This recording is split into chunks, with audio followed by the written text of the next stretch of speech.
All right, everybody, welcome to the program. This is the Otherppl Show, a weekly podcast featuring in-depth conversations with today's leading writers. I'm Brad Listi. Great to be with you. Thanks for tuning in. Happy Sunday. Hope everything's going all right out there, wherever you happen to be. Don't forget to hit the subscribe button, and you can follow me on social media. I'm on Blue Sky and Instagram. So I have another poet for you today. My guest is Sylvia Jones. Her debut collection is called Television Fathers, and it's available from Meekling Press. Had a great time meeting Sylvia. That conversation is coming up.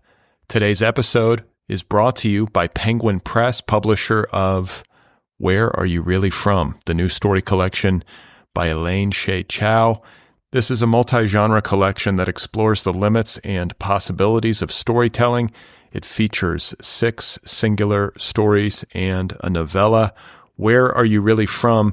Is about human beings in all of their messy complexity. It's about the stories that we tell ourselves. It's about our treacherous desires, our self-deceptions, and our capacity for cruelty, both to ourselves and to others. Once again, the collection is called Where Are You Really From? By Elaine Shea Chow, available from Penguin Press. So just a reminder that I have an email newsletter. I would love it if you signed up over at bradlisti.substack.com. I will email you once a week. I will let you know about the latest episodes of this program. And I also share a list of links to things that I've been reading and finding interesting. So it should be pretty painless. Go sign up for the newsletter at bradlisti.substack.com.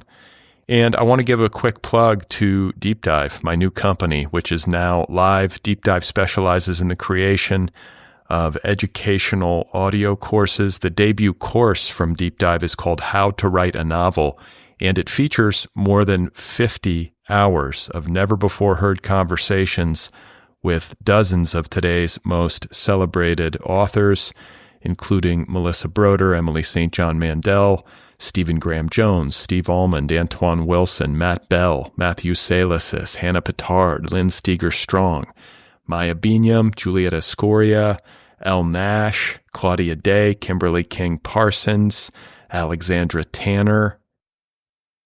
Who else? Jonathan Evison, Deb Olin Unferth. It's an all-star lineup. The list goes on. Almost 4 dozen amazing writers teach in this course. Again, it's more than 50 hours, never before heard. It's called How to Write a Novel. You can stream it online or, better yet, via the DeepDive app. Check it out over at www.deepdive.audio. The launch sale ends on September 12th, so you can get this course for 25% off up until September 12th. You might want to take advantage of that. Again, it's called DeepDive. The website is www.deepdive.audio. All right, so I'm going to be speaking today with Sylvia Jones, a young poet who lives in Baltimore, Maryland. Her debut collection is called Television Fathers, available from Meekling Press. Sylvia is an adjunct professor at George Washington University. She also works as poetry editor for Black Lawrence Press and as a first reader for Ploughshares. Her next book is called Dope Callisthenics, and it is forthcoming from Relegation Books in the fall of 2026. I thought that we should begin by hearing Sylvia read a poem, and so that's what we're going to do. Here is Sylvia Jones reading a poem of hers. It is called Don't Start Me, The Lying.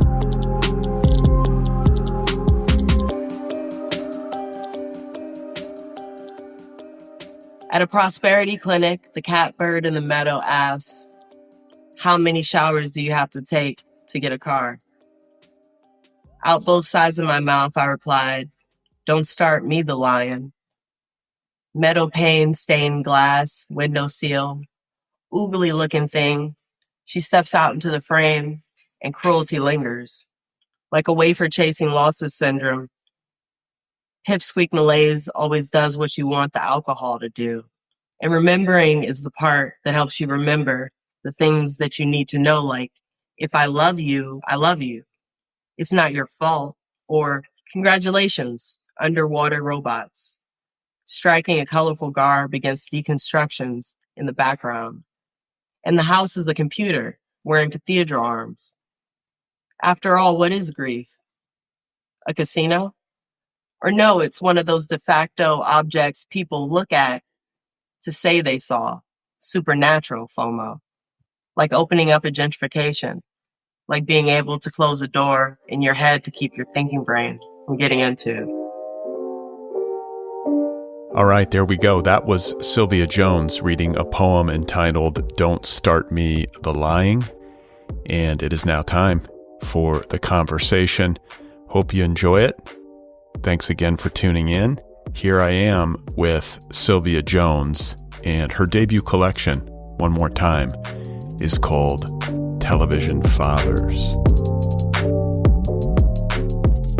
So I'm in Baltimore right now. I've been living in Baltimore since like 2017, but I'm right by the train station, like super close to the train station. You can see it out our window, Penn Station. So I guess it's technically Station North, Greenmount West, but it's kind of like a stone's throw away from University of Baltimore's campus in Micah. And yeah, it's been a wild journey as someone who's housed. I feel like I'm actually sitting in like the back studio. This is my first home I've ever had as like a non-renter. So it's been a wild ride, and I got it like fairly recently, like last year. But yeah, that's where I'm at geographically in this moment in time, right behind the Baltimore Design School. I think it's like a performing arts high school or something, or like, yeah, a magnet school. I moved up here because I needed to go to grad school at American. And I didn't know that the DC rent prices in like 2016, 2017 were so wild. Like New York wild. I had no idea. I was coming up from Richmond, Virginia, where I was finishing my undergrad. But I was also someone who didn't even really know about an M.F.A. in undergrad until someone told me about it. So that was really great. But Richmond, I feel like, is the place that I really grew into the adult I am today, right? But I really didn't ever see myself owning a home in my entire life because of the amount of student loans I still have. Who knows what'll happen with that? But yeah, I feel like I kind of came up here for DC and fell in love with Maryland. I remember the year I was coming up for, grad school in 2017, like the governor, Ralph Northam of Virginia, was like in a Halloween costume debacle. And it was just one of those things where that happened. And I think like, all these other things happened. And I had grown up in Virginia my whole life, but I really didn't want to I kind of felt like I was running from Virginia in a way. And I knew I couldn't afford DC. And someone was like, hey, have you ever heard of the Mark? Which is just a local like train here. So yeah, I've been living near the train ever since, in a nutshell. I feel like Baltimore is a cool city. It seems like it's one of the last affordable cities in America. And it's got I feel like it's got a really vibrant literary community. It's so rich. It's abundant. I mean, it's got like I feel like the foundation of the entire country's like of literary community. So one of the apartments I used to live at in Bolton Hill, you can see the Francis Scott Key monument from it. And in that same neighborhood is like the house that F. Scott Fitzgerald and Zelda Scott Fitzgerald like lived at for a second. They had a whole like career here too. And these are on plaques like throughout the city. But yeah, I walked past when I lived on Biddle, which was the first apartment I lived at, which is by the Symphony. So right in Mount Vernon, there was a plaque that said Gertrude Stein used to live here. And like I always knew about Zora Neale Hurston because I have family who's like, gone to Morgan State, but also it's kind of like DC, which is, no longer as affordable as Baltimore. But it really was one of those things where I kept falling more and more in love with it. But also people kind of looking down their nose at you, being like, oh, like people in DC, like recent, like DC, I guess even cohorts at times would be like, you're in Baltimore. And it's like, yeah, what are you talking about? Baltimore is great. It's an hour from Philly. Like, I don't know. My mother's side of the family is from Staten Island, though. So they grew up in New York. And I always say that, like, me and my brother, who are 11 months apart, they were Black Irish because of Staten Island. But also for real, like, I feel like Staten Island is kind of like its own Baltimore in a way, and like the last holdouts. I know that I feel like there's a lot of people that would not agree with that, but I'm not interested in like, oversimplified takes. I think that there are a lot of similarities between Baltimore and I guess, many areas that I don't know have been kind of like thought of as, forget about it. I think a lot of it's anti-Blackness, but I think a lot of it's just like this idea of, New York or bust, at least on the East Coast. And you say your mom's from Staten Island, but you spent most of your childhood in Virginia. Where in Virginia? Chesapeake, Virginia Beach area. So the Southwest neck, like right on the border of North Carolina. You liked it. Childhood was good? I mean, I guess you don't really realize it that like, not everyone has the beach to go to. I feel like, I kind of like didn't think about the beach. And, I still live by the water. I feel like if anything, I'm definitely not a landlocked person, but it was pretty good. I never like really needed for anything. I think my family, my mom's side of the family, it was just a real village setup. But mind you, I think I was lucky to, be the baby of the family. I think, it's different when you're kind of like the baby. So I was also someone who like, watched people make mistakes or not make mistakes or make choices. And like, I wanted to always be smarter than those decisions. But I also feel like, I don't know, it's weird. Maternal presences in, I don't know, very large families, I think, because it just has really shifted the conversation a lot more recently in terms of just like, sibling dynamics and like emotional baggage and all this other stuff. You say that you, as the youngest, you benefited from watching other people make mistakes. Yeah. I'm curious to know what kinds of mistakes. And then secondly, this thing you just said about, what was it? Maternal energy or a maternal presence in the family. I don't know what you mean by that. So I don't know. I guess I don't really know what I mean either. Just that I'm named after my grandma, right? And it's one of those things where my mom was always working. So I mostly remember eating dinner like on weekdays, like at my grandparents'. Like, and I think that, my grandfather also was very much like a significant, like very much a civil servant. He worked at the post office and it was like, education, but he passed like fairly like, my teenage years. So it wasn't too much. I think about it as like, I guess Alison Bechdel said this thing. She was like, my mom had me right after birth control was like legalized. And I always think about like timing and stuff. Like, I don't know. My mom was born in 1952. So she had me when she was 41. So in a way, I'm someone you could argue that like, you just kind of get tired. Like I was the last of the litter. So maybe they just kind of let me do whatever. And I was just, watching. I was a fly on the wall. But I do think in a way, it also gave me a vector to kind of like, try on different hats in that fashion. And then what about these mistakes? You said you were watching like what, older siblings and make concessions, right? Like make concessions, like how are you going to assimilate? How are you going to, so I should preface all of this by saying my family, the like real bulk of industry has been like civil servant, military. Like my dad was in the Gulf War. My Uncle Skippy was in, I think, the Gulf in Nam. And my mother's older brother, Gregory, was a police officer in New York. And I think might have served also. But my other uncles, my Uncle Charles went to VMI. And my cousin Noah is at West Point now. And like, I was a pacifist from like, I don't know. I want to say I saw glory very young, but it wasn't even that. I think I just knew it wasn't I was not interested in any of the war stuff or the idea that this was okay, that we were but I understood the upward mobility. I guess that was a lot to class trade. It felt like the stakes there. It felt like one of those things where I was like, okay, I don't know how I'm going to like make myself like seem of value to these folks, but not necessarily that, like, that's not necessarily true. It's just true in a way in which like, like how you can kind of self-stereotype yourself, right? I didn't know what I wanted to do when I grew up. I just knew I wanted to be a storyteller. Like, I really wanted to go to film school. But yeah, film is not democratic. I would say, like, I feel like film is kind of like, I don't know, what is a like very, very expensive sport to do. And yeah, like versus writing is kind of like running. You can just pick up your feet and run. And I feel like these things all go into storytelling. But I think to the thing earlier about my mom's family being from New York and Staten Island, I always think of them as people who like went up to New York for the Great Migration and then came back down to like have a yard. And I always wanted to go to New York. And like, not that you couldn't have a yard in Staten Island. Like, I won't even say that. But I was like, why did we move? Like, what happened? And I was in second grade when 9/11 happened.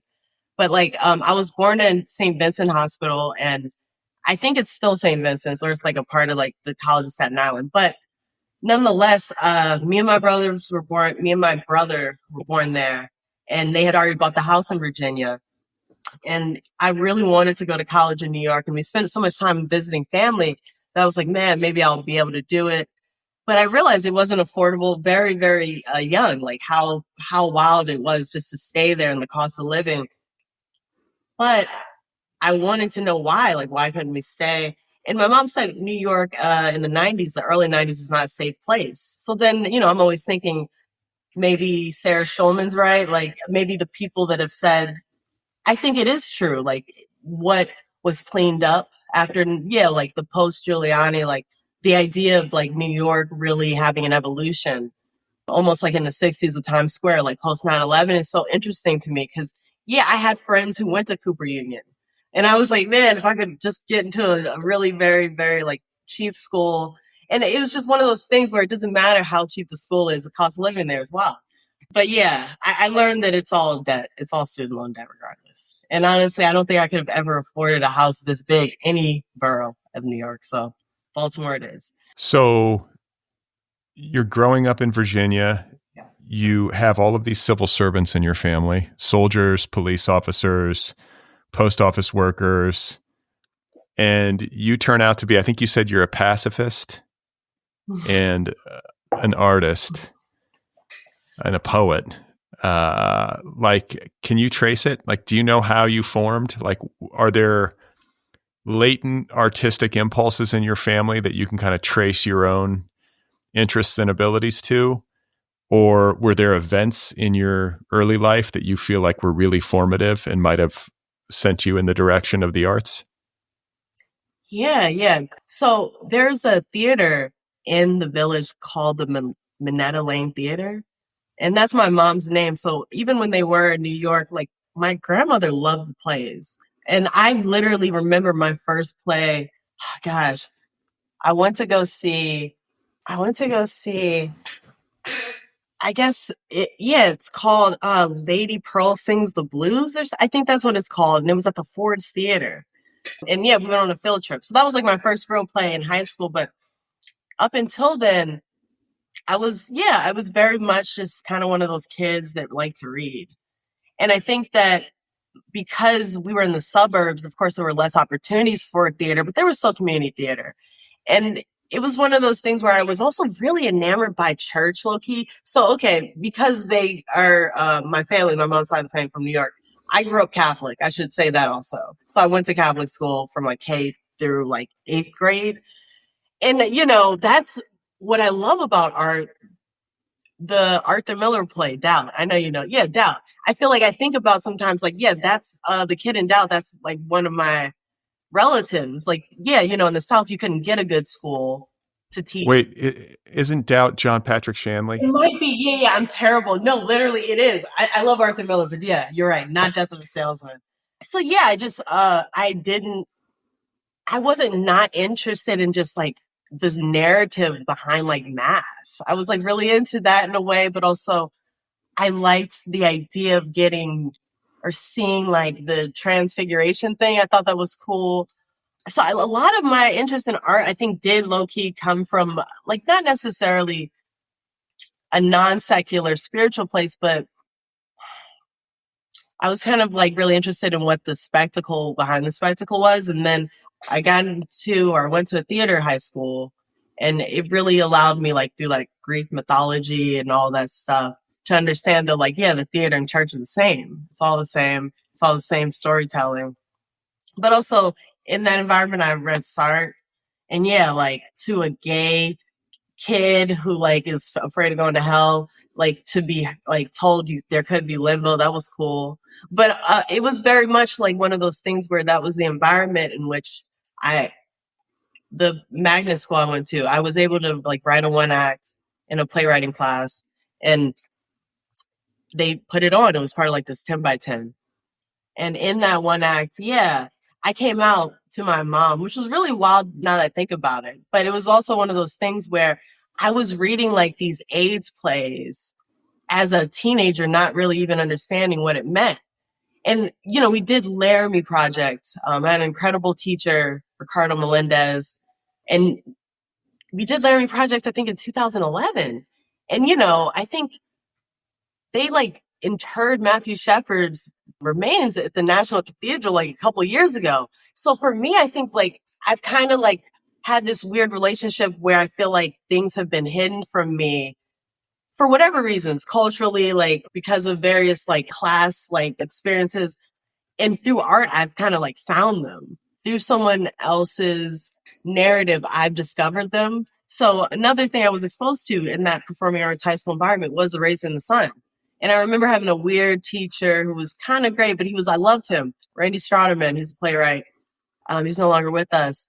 But he was like, Lorraine Hansberry is gay. She was gay. And I didn't know that. And, you know, just one of those things where I was always kind of like treading this line between, oh, how far can I class train? You know, like I know I can, but I also know I still have to get a job. I can't be out here. So just trying to figure that out through the social buffering of, yeah, waiting for Godot. Well, I feel like this magnet school was good for you. It really was arts education. It's weird because I think everything now is just book ban. And then, yeah, I think back to some of the stuff we did, and I was like, how do we even get to do that stuff? This is a public school in Virginia, but I guess there was just less like fear generally.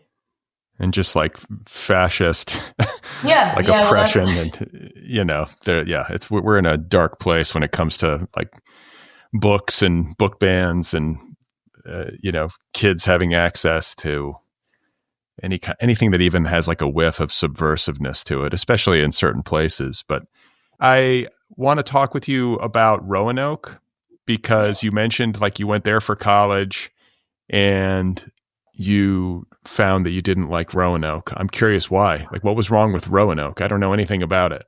The thing is, I loved the year I was there. And I really just like, and that's why I say, you know, everybody should go to college because you got to like get out of your folks' house, right? But yeah, I guess the thing is, I didn't have a car, and like you don't need to have a car, but like it was not a city, right? And I think the thing is, you're really where you are. It was an incredible experience. Like I went there for a summer pre-college program, and in that pre-college program, I kind of fell in love with like the poetry faculty there, and I had Natasha Trethewey's father taught me. I didn't know who she was at the time, by the way. I was just like a kid at this like pre-college. I was like, okay, yeah, I like to write.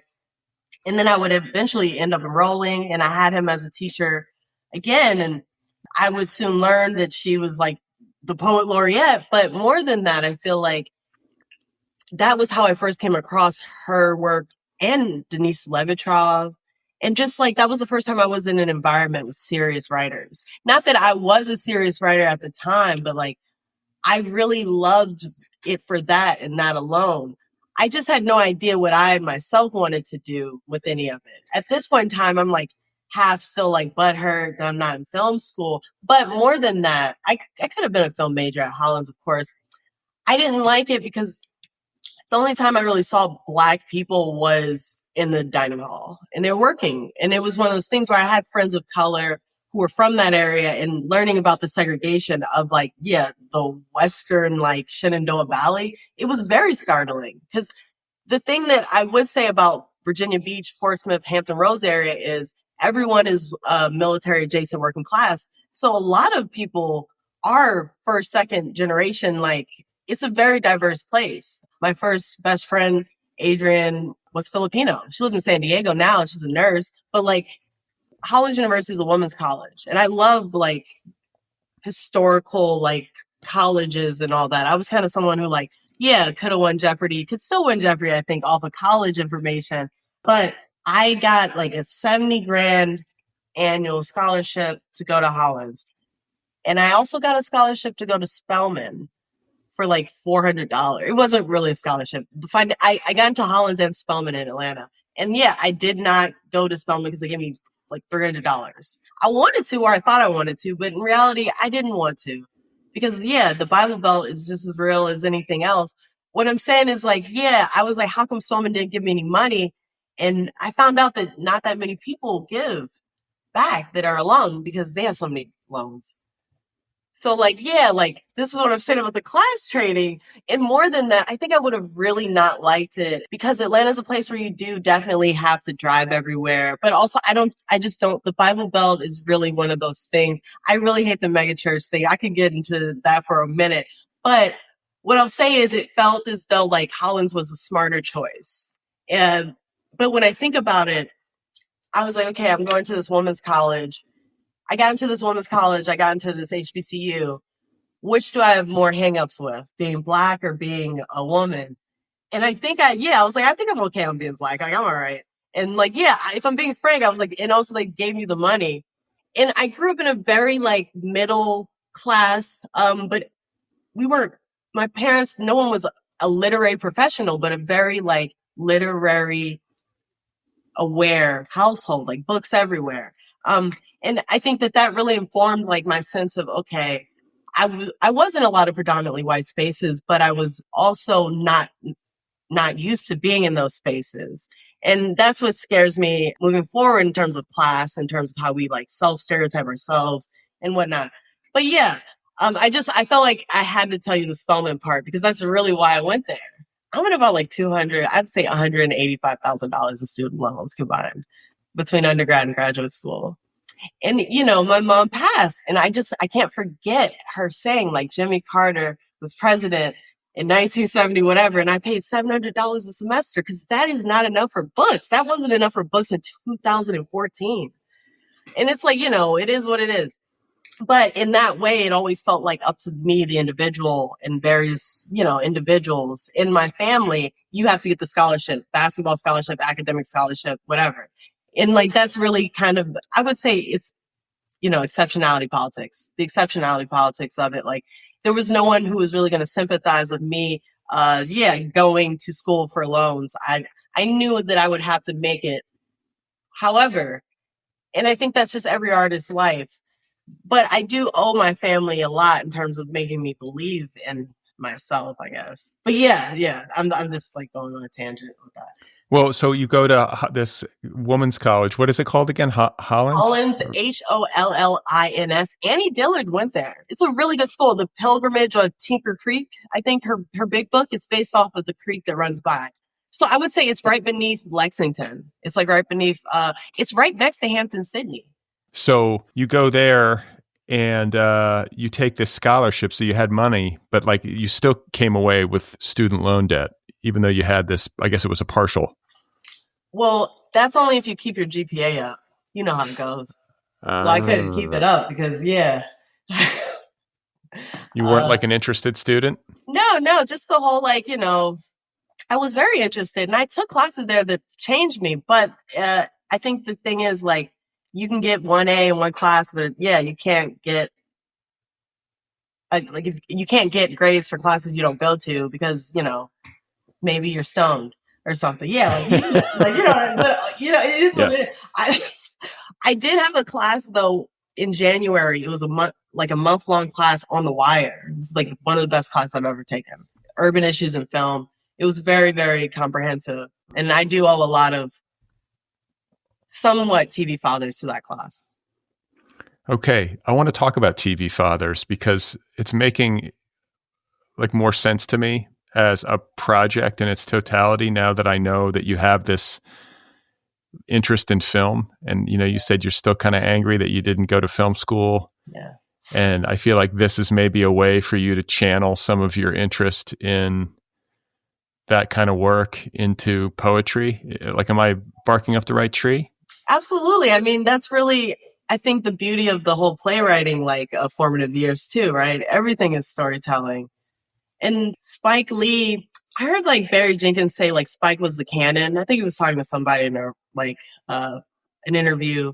And yeah, I saw Crooklyn. That's one of my earliest memories is watching Crooklyn. And I really can't overstate, like, yeah, doubt was doubt. Like doubt was glib in a way, but like I like was able to, it seemed, look through a window and kind of like watch my parents or my mom, at least her childhood in that movie in Crooklyn. And yeah, that entire film can't exist anymore, right? Like that like area or like that world of Brooklyn is no more. So in a way, it's kind of like a relic, but I really love Spike Lee. Like I like loved him and I wanted to be Spike Lee. I wanted to go to NYU. I wanted to be a Tishy, all of that, to the point where, yeah, I went to this similar pre-college program. I went to a lot of pre-college programs.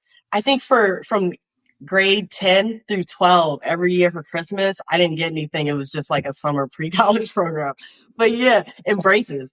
Yeah, like I remember Malcolm X so well because I just really wanted to be it. But I went to this thing at SVA, which is kind of like near Gramercy Park, School of Visual Arts.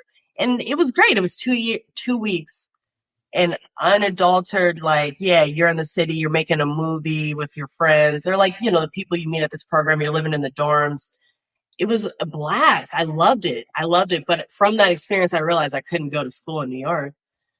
Cause yeah, like I just could not do it for many reasons, many reasons, in terms of risk, but not risk, but also like I wasn't good at saying no to everything at that point in life. And I like knew I wasn't good at saying no to everything and I couldn't afford it. Like the thing of, I don't know, just getting caught up. I couldn't afford to get caught up. But I realize now that, you know, because this is a time where people are starting to make movies on their iPhones. They're like, yeah, the internet really made me like feel different about that. And in a way, it's changed everybody's perspective. But yeah. So, okay, so you say at that time in your life, you knew that you couldn't say no to everything and that you would get caught up. Like, what do you mean by that? So yeah, I just like, you know, this was a time where, you know, you're 18, you're 17, you're just like doing a lot of things, running around, but also you're in the city. I think I was just so like wowed by, oh, whoa, I'm in the city. I could do anything, but also that's a movie. Like this is everywhere I am was in a movie at one point in time. Like the idea of that. And also, you know, that the body you have at 18 or 19 is very different. Like you don't have to eat all, and you can not sleep and like you'll wake up, you know, and I think that that's the thing. I did love it. I love the energy, but I realized that it was never going to be something I could really keep up. So kind of like, you know, other things in life, the object in the self, I like kept going up to New York and I still like, I love Baltimore now because I can just hop on the train. But I realized around that time that it was just going to be like a relationship that I would have with the city that would not be stable. It would only be episodic. And I think like I'm making my peace with it now, but I don't know. Everyone, at least for me, I thought everyone wanted to be like Frank O'Hara. Like I thought also you had to be in the city to be a writer. I think I like kind of might be the last generation that believed that, even if like, you know, that has to do with the internet being terrible. But yeah, I really do think that's a part of what I couldn't say no to. I just really didn't know what it was I could and couldn't do. And I hadn't been shown examples of living writers, quite frankly. And a lot of my ideas of what a writer was so caught up in like yeah, although I'm named after my grandmother, I'm not at all like unaware of like plaques, writing poems. You know, it's corny, but yeah, like the almost emotional hysteria the writer or the artist is. And I saw many people be able to be artists who like, you know, were a lot more privileged than me. And I wanted to be able to, I don't know, I think not be ashamed of myself for not coming from something. But also I think about it now and it's like, how can anybody really like sell out? We're all like up against like everybody's kid now or like, you know, and I think that was the big thing, at the time. when you're trying on who you want to be when you grow up, but you're halfway there. I think preschool for adulthood is the best way anyone's ever described college. And I feel lucky, but I don't know. I'm kind of like, wow, I can't believe I survived some of those things that had, like, I really do think about just a lot of things where I'm like, oh man, that was wild. Like, how did we get through that? And I mean, like being stoned in Dwayne Reed eating ice cream, like out the like freezer section, like with my hands, like running out the store or something, like silly shit. Or like we saw a governor's ball, or we saw Modest Mouse at the governor's ball. And I remember a friend of mine got arrested because we went underneath the fence, but like silly stuff where I think my whole life I just hated the suburbs and I knew the gay people were in the city. That's what I'm trying to say. And yeah, with the city comes like our ideas of downtown and like our ideas of, whatever that fear and whatever that unsafeness pre 9/11 my mother was talking about New York. Like, can you be in it and not of it? But also that applies to art too. So it's weird. It's weird. I think I spent so much time trying to figure out, okay, can you survive as a gay adult? Can you survive as a poor artist? But, these things are neutral too. And I don't know. I'm still figuring it out, but I am surprised by a lot of things every day. So you talk about this confusion about how to survive as a gay young adult, and coming from where you came from and with your religious background and everything and your family background, like the civil servant stuff. Was there acceptance? Like, did you feel like really alienated? Was there any pushback from your family when you came out? Yeah. So, I mean, acceptance, I think all around, I have to like always push back against like this idea of like, oh, I was like kicked out of my house and like nobody loved me. Cause I think that that's not true at all. Honestly, I remember my mom asked me if I was gay and I was like, no, because I didn't want my brother to be right. And he tried to out me. This is like high school petty shit. But yeah, he was like, oh, I saw Sylvia making out with someone. And I'm just like, so you're a snitch? But also, yeah, this is like how like very close in age siblings grow up. So it was just one of those things where like, I don't know. I did not know if being gay was fully bad yet. And all we had was Glee growing up. It wasn't like this, that. And I feel like that's what I think about a lot. Like, Glee was wild and it wasn't great. And I didn't need Glee at the time, but it was fun to have. But also the things I felt about my identity came from the world and like what other people were telling me and like what the possibilities of that were. I think, everyone in my family has always really, really seen me, I think, the same way my whole life, which is kind of silly to say, but I think I am someone who doesn't really not surprise you, but I think my family has always been very accepting. I have gay cousins, I'll say that, but those gay cousins are in the military. So there's a hyper loyalty to institutions in my family that like I just have never been about. I've like never been about in a way that, yeah, I don't know. It's not the Tuskegee thing. It is and it isn't, but it's like, how many times would a thing have to like, F you over for you to be like, I don't know. And it's like, I say that and I got $1,000 a month at VCU through the GI Bill. And, I got that from my dad. But he was someone who like, I think maybe he knew he had PTSD, but it doesn't really matter. I just think about how people came home from the whatever war and they couldn't drink at the water fountain. That's enough for me. Why would I? Kind of like, yeah, oh boy, Pete Hegson, no women in the military. This is someone who can fly a plane or something, right? And like might have lost a limb. And yeah, like, I just think it's so interesting. And I just hate the imperialism of America.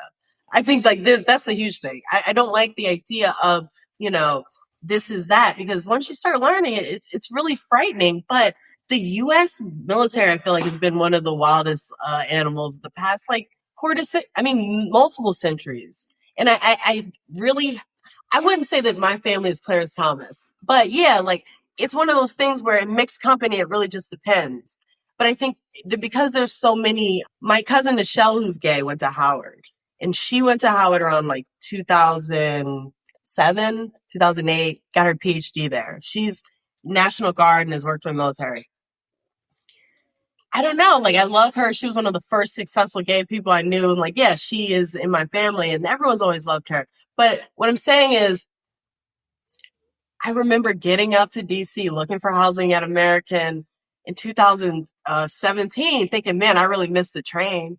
And it's like, there's always, if it's not like a direct experience, then there's like a time gap warp or like, yeah, I felt many times like just right at the tail end of like, man, just my luck, New York, DC, but also how that impacts people who have kind of gotten something from upward mobility. And it's like, yeah, like what about people wanting more for the next generation? I think about that without the military or without like hyper loyalty to institutions. I don't know how it's going to play. I think about that. It's like, it seems like maybe the reliability of institutions and their ability to kind of help people take a step up is waning. And then there's like the rise of AI and all this stuff and the ways in which it might make a lot of job sectors obsolete. Like I'm thinking about that as a parent. Like, how do I advise my daughter, like in terms of like what she's supposed to study or like what kind of opportunities are going to be out there? It's very hard to read. You can't advise anything. You just have to make it available. Well, I would say this. My mom smoked cigarettes in the bathroom, like when she got home from work to try to hide it. But she would also read like paperbacks, Terry McMillan, Waiting to Exhale. And yeah, I remember reading those in the bathroom after she would leave. Is that a book ban situation? But like, I remember it. Like, I remember how it smelled, the book. And yeah, like, I guess technically that wasn't age appropriate reading, but I don't know. I think a lot of students, everyone lives in a world where like there's less books around. And I think that really hurts, like physical books, like, for better or worse. It's definitely not for better, but it's also like, okay, we don't have as many books, but we have this thing that we can always tap into. I just remember like calling people up and asking them a question versus going to the like phone every time. And it is what it is. And I know that a lot of people, my students even will be like, you sound like an old head. And it's like, how? I was born in 94. So it's just like, no, I feel you on that. I feel like the arts, I'll go places. We went to the museum nearby, the Walters. It's a great museum. And this grandpa was like walking with his like kid around like, I don't know. I think it was like a weird furniture area of the museum.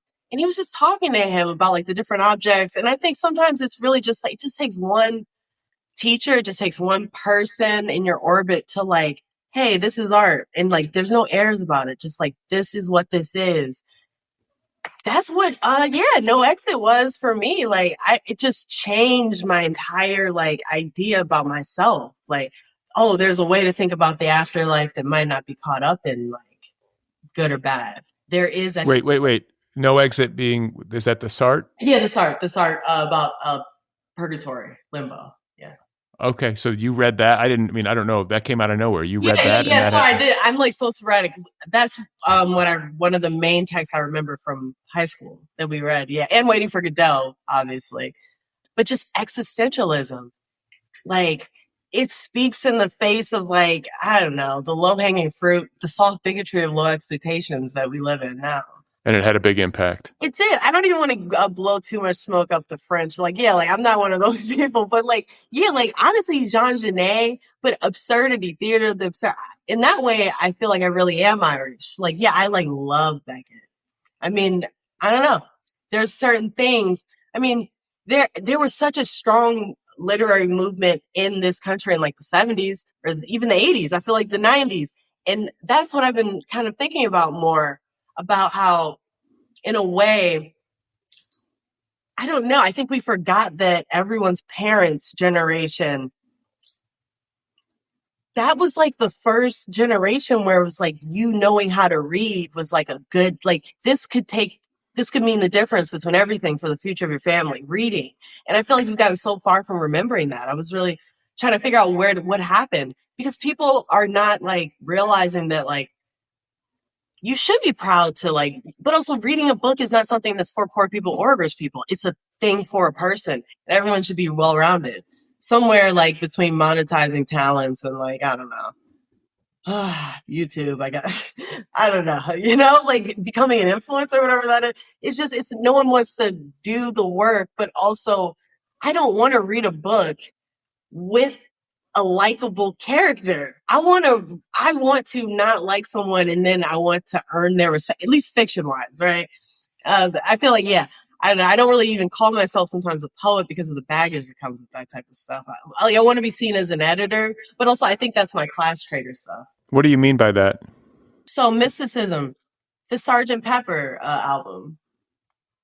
I feel like the Westerner going to the East to get like enlightenment spiritually, I feel like that's as old as time. That's like her, and I feel like that's what's been happening in a way, not in a way, but somewhat through poetry in this like perverted way of like, no, I mean, I've started off in the spoken word space and I think that I love spoken word. I love spoken word, but in the same way in which like, oh, I've gone into spaces, Brad, and people have been surprised because on paper, my name is Sylvia and like, yeah, like Jones, people don't know what they're going to get. Right.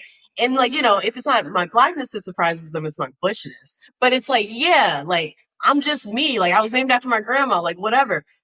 I feel like I've seen expectations about what should be published and like who should be publishing it almost in like a way that I don't know. I feel like poetry, because the stakes are so low, that's why I've always loved it. But in that same way, like the commercialization of poetry, sometimes to me feels like yoga, like the idea of us being sold a type of like meditation art or like, yeah, a type of thing that is, yeah, kind of a candle or tarot.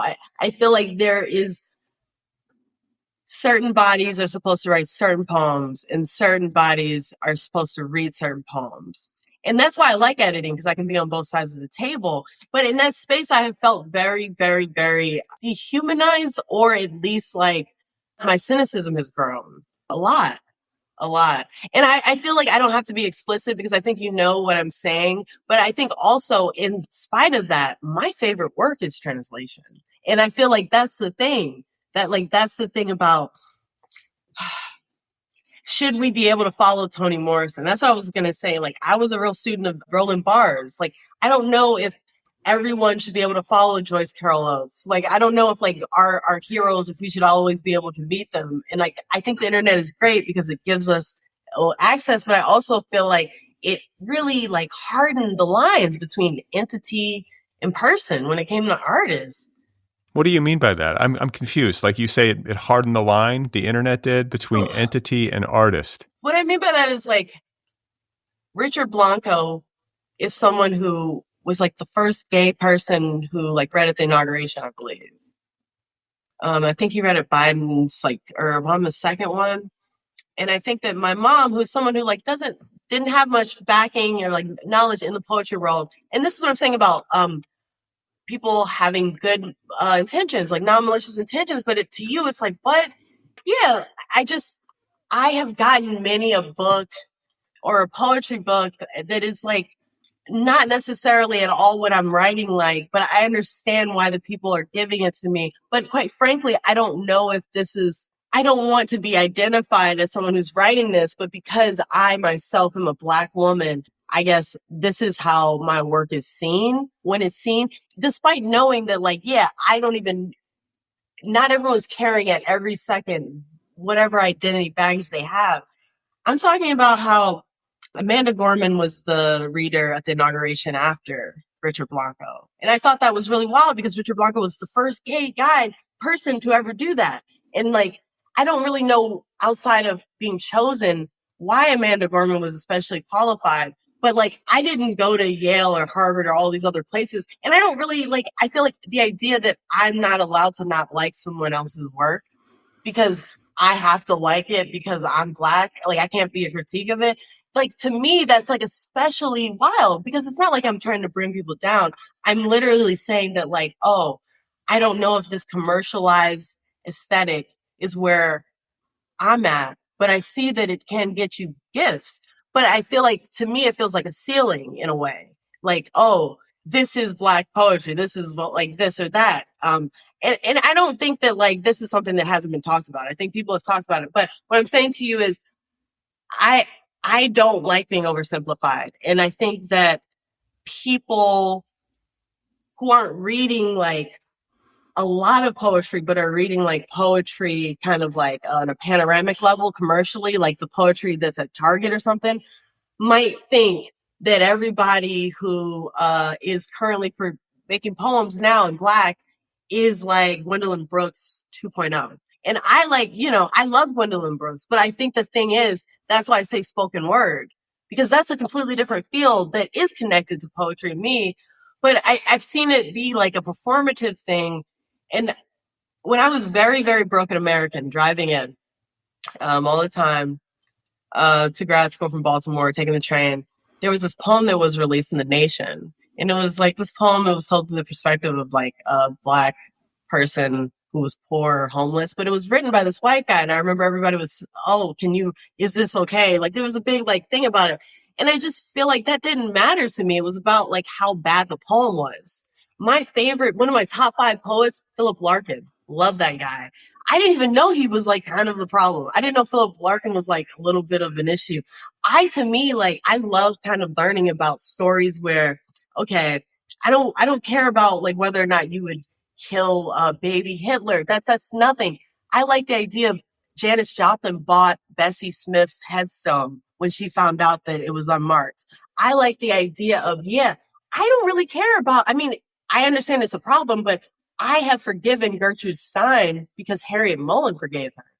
And I feel like there is no long game of our understandings of the canon anymore. But I'm never really judging someone by their work. But I am saying that the like almost popcorn vending machine, stuff of poems, I don't know if I trust it sometimes because I just wanted an ISBN number, right? I just wanted to have like a contribution to prove my legitimacy to my family, who still, thinks I'm just gay and I guess artsy. But what I'm saying is, I think that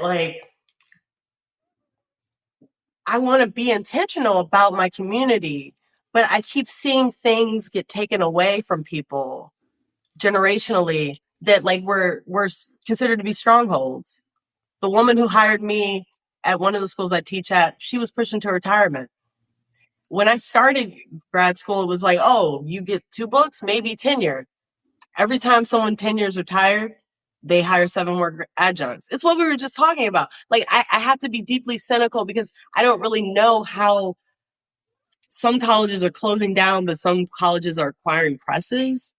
I just think that's why I consider myself an editor, because I'm way too jaded to be a poet. Because in a way, it's like the poet is the actor and everyone else is like the techie or the director. I feel like I'm not as green-eyed anymore. But if I could have my way, I'd be a playwright. Yeah, that's why I say I'm Mary Brockman. Okay, so playwriting is what you truly want to do. Yeah, I think so. I'm an ambidextrous, but I can't understate how important the theater's been. And I love going to see plays. I just saw Clybourne Park nearby, which is the follow-up to Raising the Sun that Bruce Norris did. But also, I like the theater because, everyone was worried about the pandemic, the theater. And it's like, no, I feel like if anything, seeing plays in person post-pandemic, that's all we have now. We don't really have anything besides live theater. Of course, other things as well, but it's the only art form that's incomplete on the page. That's what I think a teacher said. Have you written any plays? I've been dabbling. I'm trying to write these scenes. Susan Laurie Parks has this book where she wrote a play a day for a year called 365 Plays, 365 Days. And some of the plays are just stage directions. I love them. She's weird, but it's like Beckett. It's like, I want to try to chip away at something like beats. Yeah, something that looks like a beat driven thing. So are you doing the 365 plays in 365 days? Are you trying to do that exercise? Maybe I will. I think that's a good metric. Yes, maybe I am. And you're the first person to hold me to it. I am. I think they might just start as monologues though. I always like that. Maybe there'll be something else completely. I feel like, didn't Frank Bedard, didn't he make a play out of something? Yeah. I feel like there's so many people that are I feel like not just one thing, right? I think want to, I don't, it's not that I don't love poetry enough to just be with poetry, but it's like, yeah, like it's a free market with words, right? And every time I've come back to the theater, maybe it has to do with cinema, but I don't think it's just cinema. I think there's something about it being different every night. I get that. And I think there's something about like just the essential nature of human beings in a room, suspending disbelief and like the direct engagement. It's interesting to me how I've seen like some people who are traditionally thought of as movie people. It feels like I'm seeing more and more of those people going to New York and doing like Broadway plays. I mean, that's always happened. I just feel like it's happening more and more. And I think maybe the environment in Hollywood for film and television has degraded or has just gotten frustrating for people. And the theater, like a lot of movies are really struggling to get theatrical distribution and are just going direct to streaming. And I think that's part of it. And so it's maybe more satisfying, at least in theory, to write a play and to put it up and to, go through the grind of it. You're producing it and making it happen every day. And it's different every day, as you say. But there's also something, I would imagine, like deeply satisfying about giving a good performance and getting that immediate reciprocity from the audience. Yeah. Yeah. I mean, you probably know more about the Marvel stuff. I just assume you can't get a movie made unless it's a superhero film. I don't know. I mean, I live in Los Angeles, but that like the whole system drives me so crazy. I can't imagine. I don't understand how anybody tolerates it. It's just like, it's such a bonkers business. And like nobody's word is even close to their bond in Hollywood. Everybody just talks. And, I guess there are maybe some people who actually can back up what they say, but I've never met one of them. I think that most people are just jabbering. And there are a lot of empty promises and a lot of false starts and a lot of like really obscene disappointments, like sort of baked into the cake. And it seems to happen to people up and down, like the strata. Like I express this sort of thing and I'm not even in it. And then you'll hear somebody who's like, in my mind, like a pretty high up director or actor. Like I want to say, didn't the guy who just won Best Director and Best Picture this past year, I'm totally blanking on what the movie even was, but he's like this indie film guy. And he's like, yeah, I'm broke. Oh, wait. Is that it was the one about the call girl, like the Russian oligarch and whatever. Yeah. Really? That's interesting. Yeah. Yeah. He's like, I just won the Oscar. My film just like raked in like 6 Oscars or whatever. And he's like, yeah, I'm essentially broke from making this movie.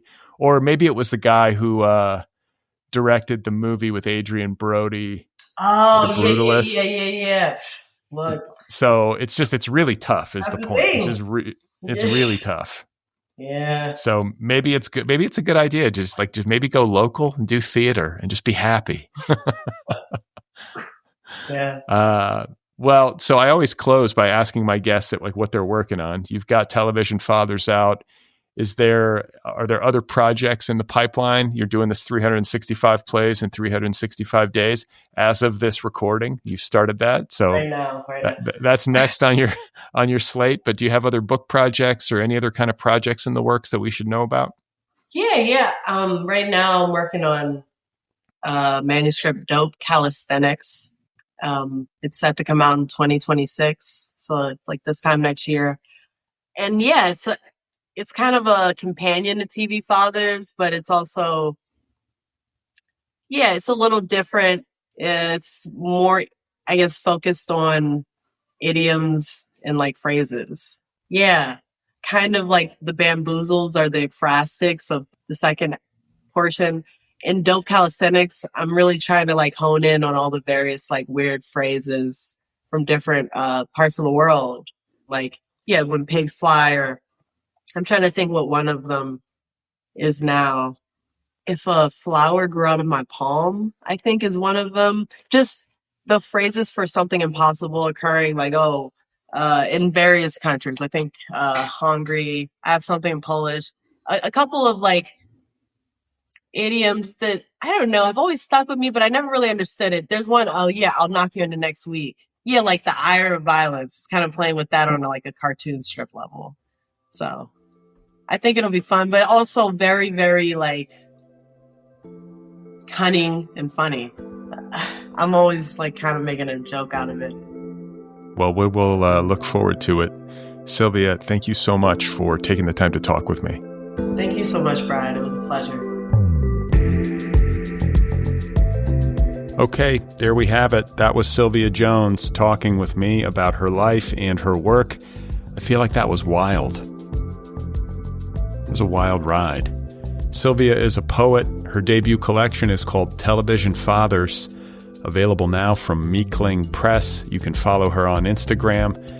And don't forget to subscribe to this show. Hit the subscribe button while you're thinking about it. And you can follow me on Blue Sky and Instagram. You can sign up for my weekly email newsletter at bradlisti.substack.com. You can support this show at patreon.com/otherpplpod. Join the Other People Book Club. Get an Other People t-shirt. All of that stuff can be done over at otherppl.com. And if you want to check out my new company and the debut course from my new company, you can do all of that at www.deepdive.audio. Once again, the company is called DeepDive. The debut course is How to Write a Novel. More than 50 hours of insight, inspiration, and instruction from nearly 4 dozen of today's most celebrated writers. The launch sale ends on September 12th, 2025. You can get 25% off the course up until then, so go do it.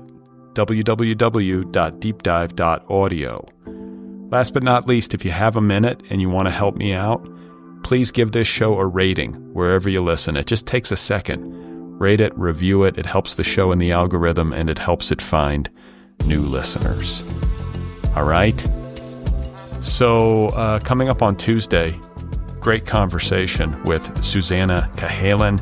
She has a new book out called The Acid Queen. It's all about Rosemary Woodruff Leary, the wife of Timothy Leary, the high priest of LSD. It's a conversation about psychedelics and the counterculture and a kind of unsung heroine of that era. Heroine with an E, you know what I mean. So, Susanna Cahalan, a #1 New York Times bestselling author, coming up on the Other People show on Tuesday. Stay tuned.